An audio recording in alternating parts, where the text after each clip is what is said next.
Hello, I want to welcome everyone to our group tonight. We're going to be talking about the wounds to wisdom, healing through veteran and first responder narratives. Tonight, we have some of our authors here that are going to just tell a little bit about little parts of their stories so you can get to know them a little bit. Just to give you a little background, a lot of us this is from The Power of Our Story. The Power of Our Story is all about giving our protectors a place to land, a place to find camaraderie, and to connect through storytelling. This is a place that for all those that have trauma, and have never really released those stories or shared those stories, this is a place, a non-judgment zone. This is where people can release and share their stories with other protectors who get it. We know here that no one needs to suffer in silence. And what we have all seen here on this platform is that when people begin to start sharing their stories, there's a healing process that starts beginning. They realize that they're not alone. They realize that the more that they share, there's a connection and a camaraderie that happens. There's times of sharing different modalities that helps the healing process and empowers people with information to take that next courageous step to heal. And what we have decided to do in this collaborative effort is for each one of our protectors, there's 29 of them in this project, this book project, who have had every kind of job in the protector field, all those that have protected our country, whether the military or first responder. We've come together and they've all shared the story of really hitting rock bottom. Maybe they hit that day of trauma or just a season of trauma. And they share how they navigated out of it. They show that there is hope. So you can borrow their courage to healing through their stories. So I am so thrilled to introduce the authors tonight that are here. And I think I'd like to start out with Michelle Collier Franklin, otherwise known as Michelle Franklin.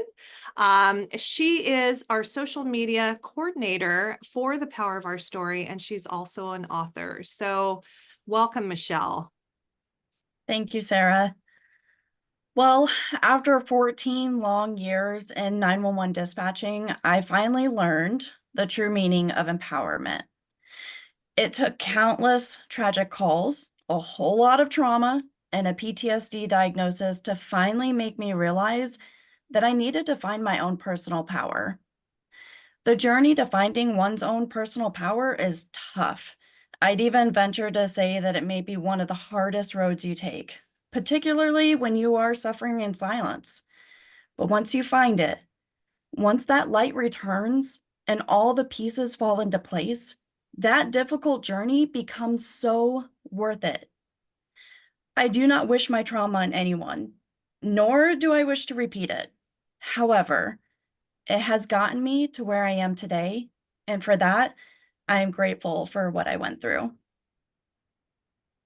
Thank you, Michelle. I appreciate that. I appreciate you sharing your part of your story. And then next, I'd like to introduce Lana Spizo. She's going to talk about discovering your purpose after grief.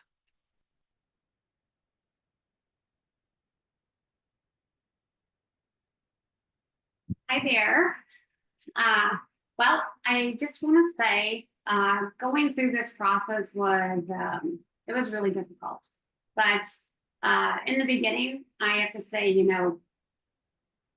the aftermath of an unexpected blow and the shatter of my marriage, I found myself in this deep, dark pit of shame, shame of unworthiness and lack.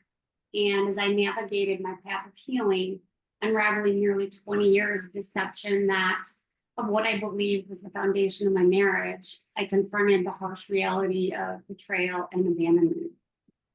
Yet I refused to be defeated. That's just what my parents taught me. This period of disappointment masked my existence into a thick fog, which delayed my process.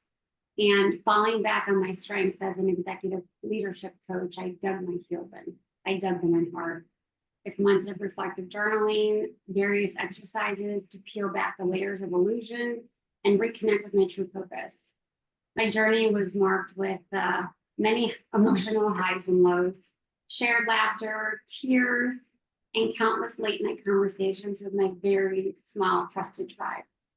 I realigned my personal and professional values. And through this profound process, I too felt the transformative power of alignment through mindset, behaviors, and actions. The result was crystal clear clarity and boundless fulfillment beyond the shackles of loss.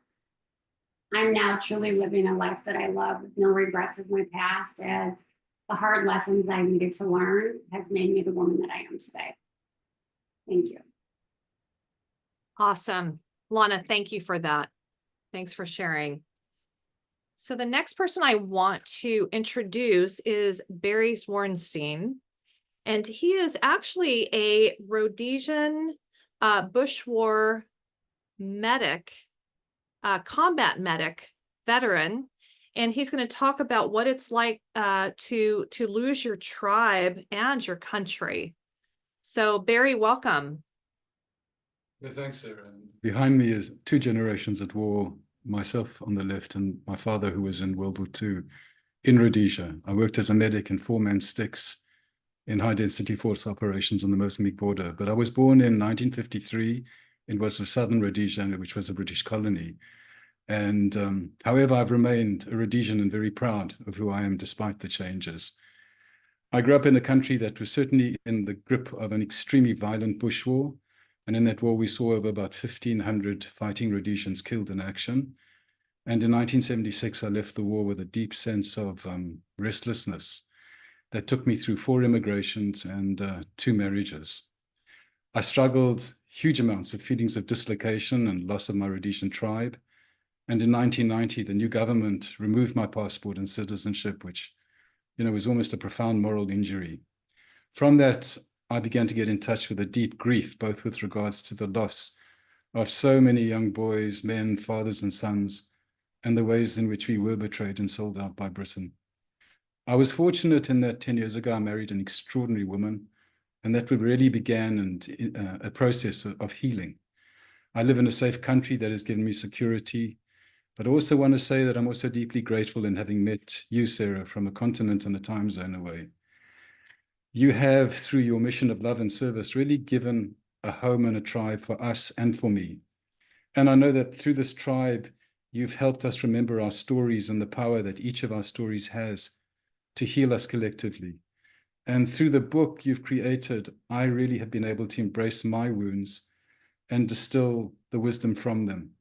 I know I'm more at peace and a far better version of myself because of who we all are. And for that, I thank each and every one of you. And even in the later stages of my life, I'm still healing and doing much better thanks to all of you.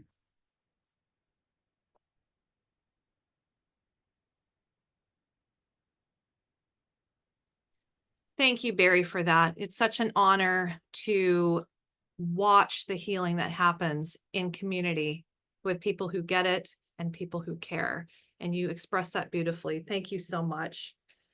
The next person I want to introduce is Chaplain Todd Stewart, otherwise known as Chappie. And he's going to be talking about the crisis of identity. Chappie? Hello. Who are you? What answer do you give when you're asked that question? As the 3rd generation to become a first responder, I felt that being a first responder was actually in my DNA. My grandfather and my father were both law enforcement officers, and I became a firefighter at 17 years old with the life's purpose of fulfilling my family's legacy.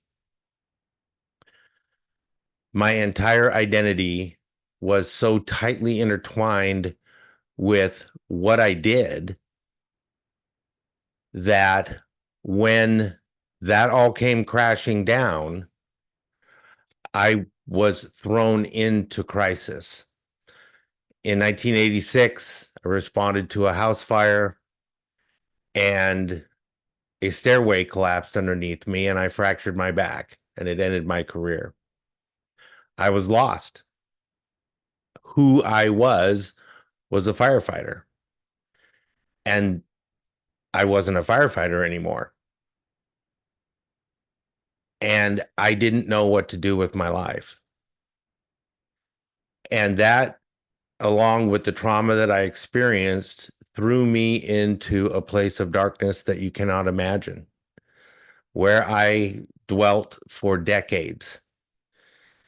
And it wasn't until I got the help that I needed that I realized that my identity crisis was preventable. And it's preventable for anyone else that lives a life of service. We all get our identity too wrapped up in what we do. What we do is not who we are.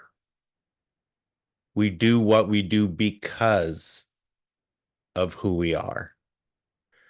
And when what we do ends, and it will, it might be when we plan it and it might not, we're still the same person, even though we are no longer doing what it is that we did.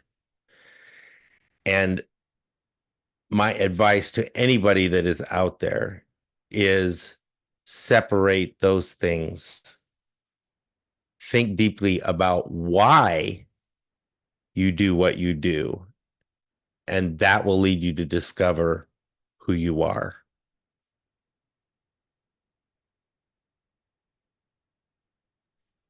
Well said, Chappie. Thank you so much for that. Appreciate that. The next person that I'd like to introduce is Holly Higgins. And Holly will be talking about grief and gratitude. Holly? Grief interrupted my life.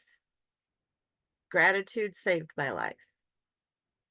After the horror, shock, and denial of my son's death had settled down, I discovered the first lesson grief had in store for me. It taught me gratitude. I experienced gratitude for how my son lived, gratitude for what remains in my life, gratitude for what I had, and gratitude for the future. Though my whole world was in pieces following the blast that killed my son, pieces that will never go back together again the way they were, somehow those pieces have come together in a beautiful, vivid mosaic, more gorgeous than I could ever have possibly imagined. And that's because of gratitude and grief. Without such deep grief, my gratitude could never have become so powerful. Grief and gratitude, both will be with me the rest of my life. One I didn't ask for, the other one I choose every single day.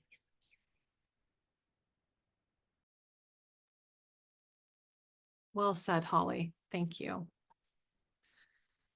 The next person I want to introduce is Rich Oakley, and he will be sharing about finding your way. Rich?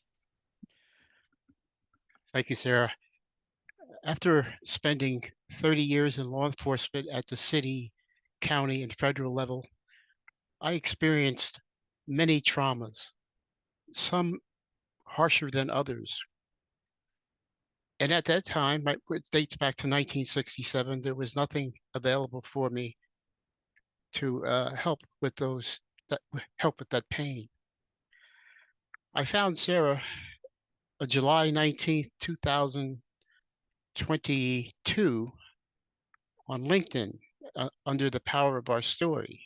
We started to communicate, and which led me to an opportunity to share my story on the Power of Our Story platform.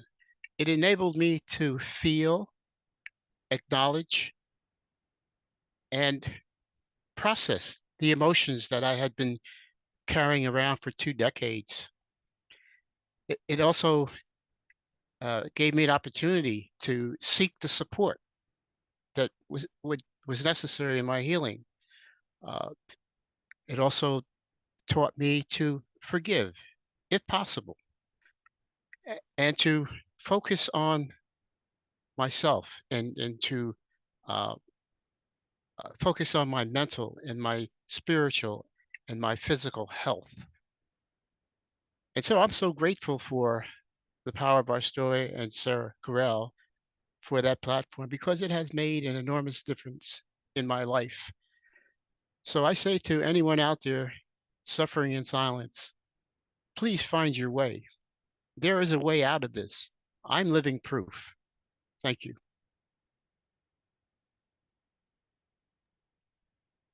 And you've added so much, Rich. Thank you so much for sharing. Appreciate it. Thank Okay. you. The next person that I'd like to introduce is, last but not least, Janet Wizawati. And she will be talking about listening to our bodies and about choices. Janet? Thanks, Sarah. This is a great platform. I recommend it for anybody. I did not know the years of going through health issues was leading me forward from the trauma I had experienced, first as a wife of a police officer and later as a police dispatcher, which together added up to at least 40 years.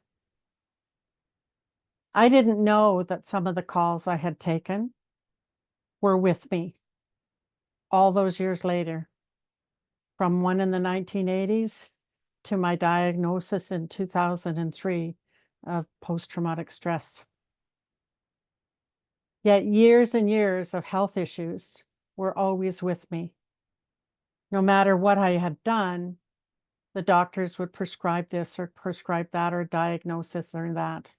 It wasn't until my final diagnosis by a psychologist, when I thought it was because of a car accident that I was experiencing all I was doing, that it actually was the trauma my body had been going through for years. Listen to your body. And you have a choice. I had a choice that I had to make over and over again because of my health issues. And then after my diagnosis, who did I want to be? How did I want to live? Did I want to end up in a wheelchair? Or did I want to work very hard to get out of that? Did I want to wear a label of PTSD with the understanding that it was with us for life? It's not with us for life. It's what we do with our life. That is our life. Seek support. I found that with these in 2021 when I first came to the Power of Our Story and shared my story. And it was so wonderful to find a tribe that understood and that recognized that I was not alone. Listen to your body. And if you need help moving along the way, we're all here to support you and be your cheerleaders. Thank you, Sarah. Janet, thank you so much for that. I want to thank you all for sharing your story. And for anybody who's watching, I think if you can see that where their courage first started, it was taking that step of courage to heal. That's the first step of courage, is to take that first step to heal. And then what these men and women have done is they're so generous with their wounds, because they share it so that other people can hear their own stories through their stories. And maybe that will empower them to take that first step of courage. So I want to thank you so much for listening to these stories. And I am sure that you're inspired by hearing the courage behind the stories. Thank you so much.